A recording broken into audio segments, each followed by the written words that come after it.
Hey everybody, I'm Ryan and you're watching 60 Cycle Hum, and this is the video everybody's been asking for. Fender Champion 50XL versus Boss Katana 50. Finally, a video where people can't say it's a mismatched pair of amplifiers because these amps are both 50 watts and they both have 12-inch speakers. I'm sure someone's going to complain that the speaker cabs have an inch or so in difference in dimensions here and there, because everyone's always looking for something to complain about and claim that it's an unfair comparison in these amp shootout videos, which is ridiculous. Some of you people need to get your heads on straight. But anyways, let's get into it. I'm going to do some very basic shootouts here. Right now I've got them set up on a clean channel with the gain a little bit saturated, a little bit of hair on the edges. I think this will be a good tonal comparison. And then I'm going to move on to a mid-gain comparison. Then I'll move on to a high gain comparison. By the way, these are at lower volumes. Like house, apartment friendly volumes. And then finally, I'll do some high volume stuff. I'll shove some toilet paper in my ears to make sure I'm safe and turn these amps all the way up to see how they handle high volume situations. So you can evaluate whether or not one of these amps would be good for you in a live playing situation. All right, let's get started. Here is the Fender, I believe. Yes, that's the Fender. And here is the Katana.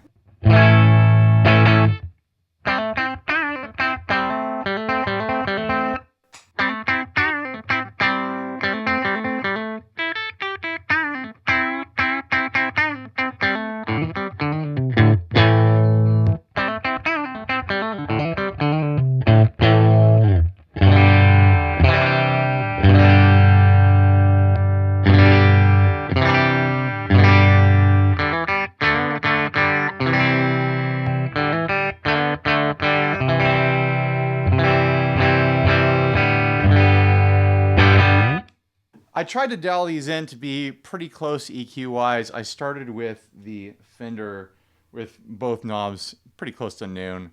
I meant to have them at noon, the treble's a little bit off of that. And then I tweaked the Katana to be as close as I could get it to EQ-wise with the stuff I was playing before I pressed record. There are some differences. I think here in room, it always changes a bit in post when I'm listening through the monitors. Like, wow, that sounds different than I thought it did. But here in room, the Fender does sound a little bit warmer, a little bit more classic, as like a warm kind of clean amp, where the Katana is a bit more brittle, a little bit more nasal. Either could be preferable. You have to make that decision for yourself with your own ears and with your own rig. Let's move on to some mid-gain stuff. I'll spend a moment dialing that in.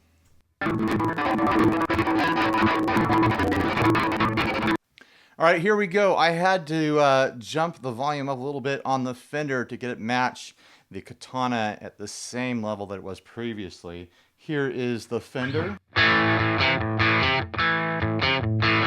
Here's the Katana.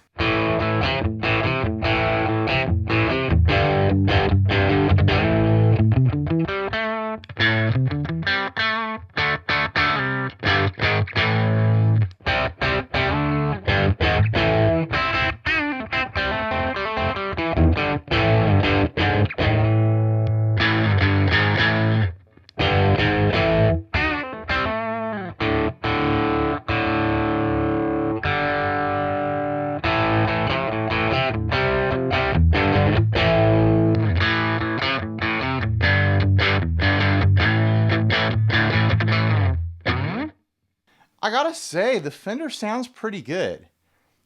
It's kind of rich and woody, like pulpy in like a cardboardy sort of way. The Katana is a bit thinner, a bit more nasal. But they both have, a decent overdrive character to them.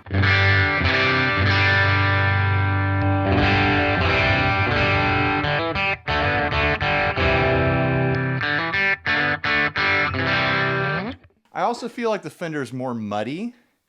That could be a good thing, depending on what your needs are. And the Katana is more open and more transparent, like it would take pedals better before it than the Fender would. That's all speculation on my part at this time, though. Let's move on to some high gain stuff. There's the metal channel on here. I don't know if that's fair. I'll figure out if it's fair to compare the metal channel on this or the distortion plus British channel on this to the brown channel on the Katana.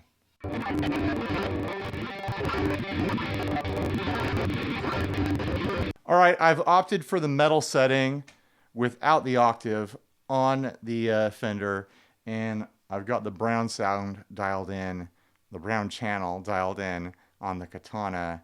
I had to make a few EQ tweaks to get it closer to the Fender to make it a more fair comparison. Here it goes. Here is the Fender.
A little back and forth there, finished off with some stereo amp fun.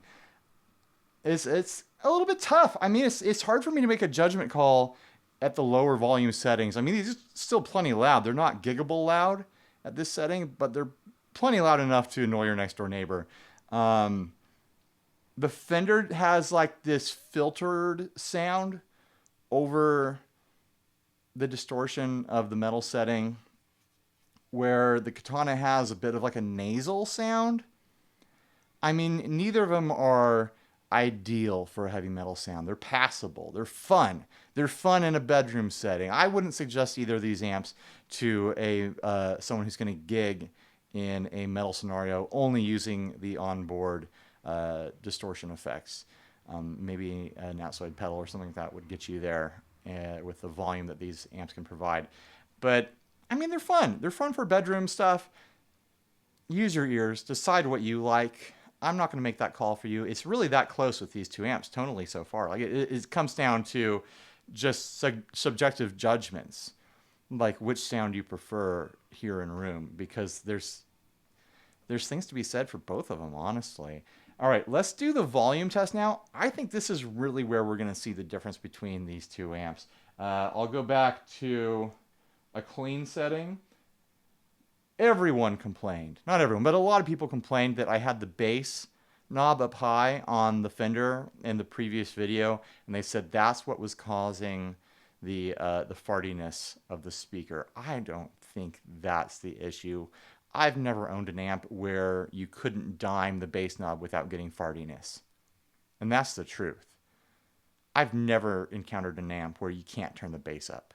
That's just ridiculous. And the people who are saying that, I don't think so, people.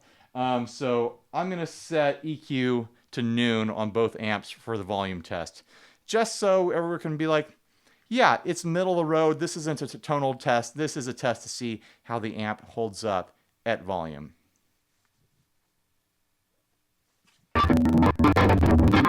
All right, here is the full volume clean channel comparison between the Champion 50 XL and the Katana 50. I've put this on the first volume, clean volume channel on the Fender. There's no gain setting on that. It's just clean. The Katana has a gain knob on its clean channel. I put it at noon to make it kind of fair. You can't really compare these two channels completely fairly because they are a little bit different. There is gain on the clean channel of the Katana. Here is the Fender at full volume.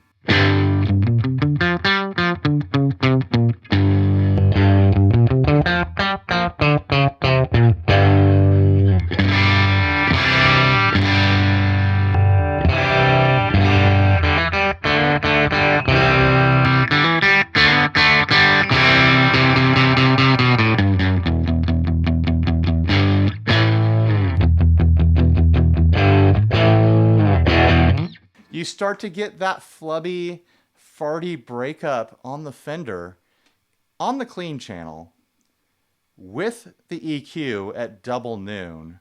By the way, the EQ's at full noon on the Katana right now too. You're getting some dirt and some drive from the Katana, but it sounds like it's intentional, like it's supposed to be there. I don't like the full volume dirt I'm getting on the clean channel of the Fender right now. All right, let's switch over to the channel 2 with gain clean channel on the Fender and see how that compares to the Katana.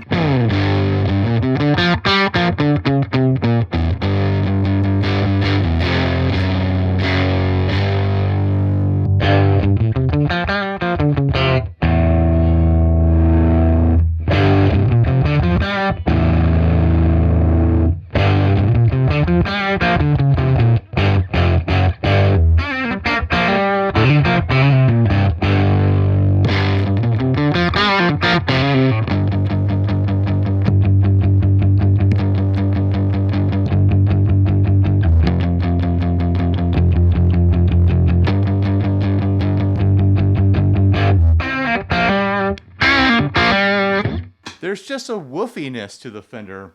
I don't know, maybe you like it. Maybe you prefer that. Let's try, let's just jump straight into high gain stuff because that's where I was having the most issues with the flubby fartiness of the Fender in the previous video.